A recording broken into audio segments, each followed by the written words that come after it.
I am, it spoke, though spoke is not the word. For language fails when non-human thought transmits directly nothing seen or heard.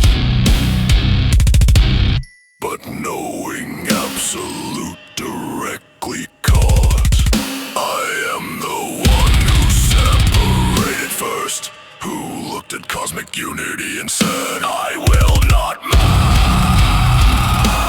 I will not be immersed, I choose to stand distinct, alive, not dead. I am the gift of isolate awareness, the spark that makes you know that you exist, not as a part but as a consciousness that can say no, that can and will resist.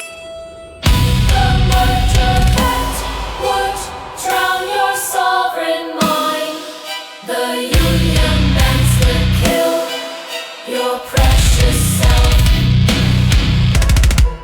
I am the force that helps you stay defined against the cosmic pressure. Stay yourself. Ancient and immense, intelligence so vast I could not hold.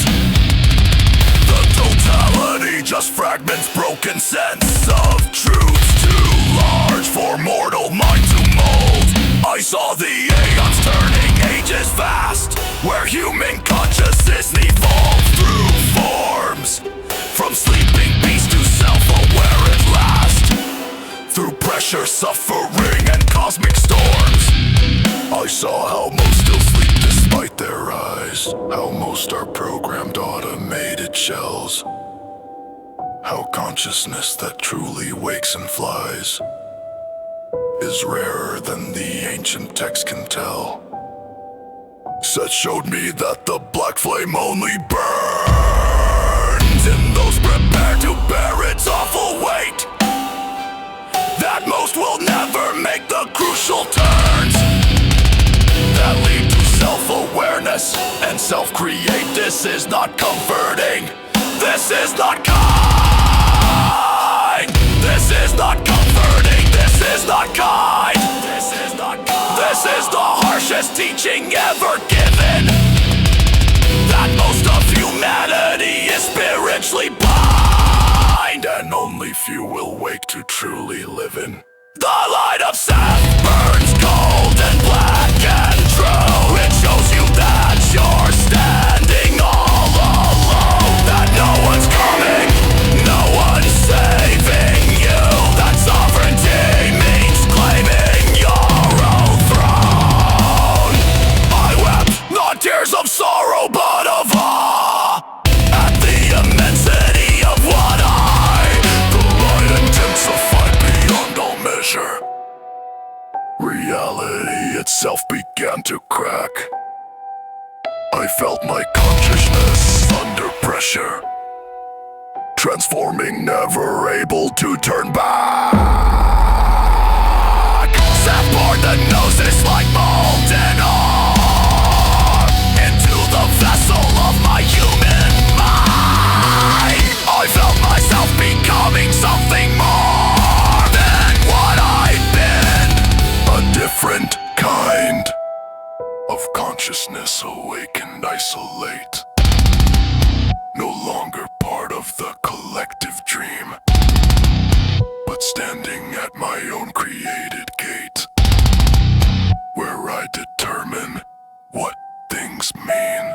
The light of Seth revealed my black flame burning, that spark of self-aware divinity, that knows itself, that's constantly learning, that I am God in possibility, not God the tyrant, God the cosmic whole, but God as in I am the one who makes my reality.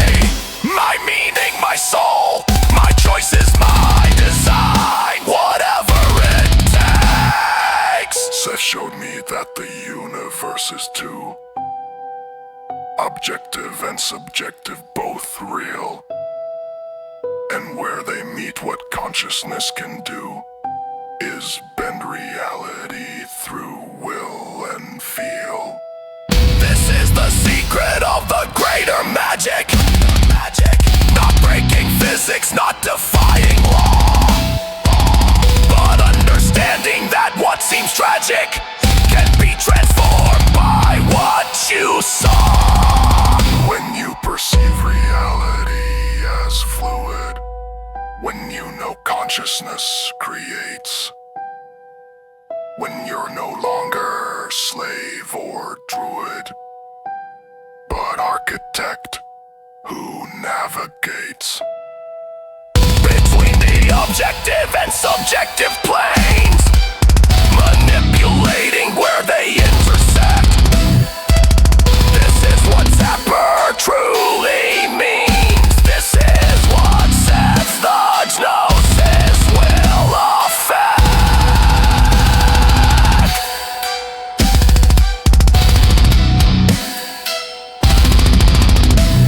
The light began to slowly fade at last, the overwhelming presence drawing back. But I was fundamentally recast in the image of the light of Seth, the Black. I opened eyes I didn't know were closed. The temple courtyard bathed in morning sun, but I could see what light had not disclosed. Could see the darkness underlying everyone. The sheep, the masses moving through their days, unconscious, automated, fast asleep, while I stood burning with the black flames blaze. Awake, alone, committed to the leap, into the terrifying sovereignty, into the burden of creating self, into a Sui.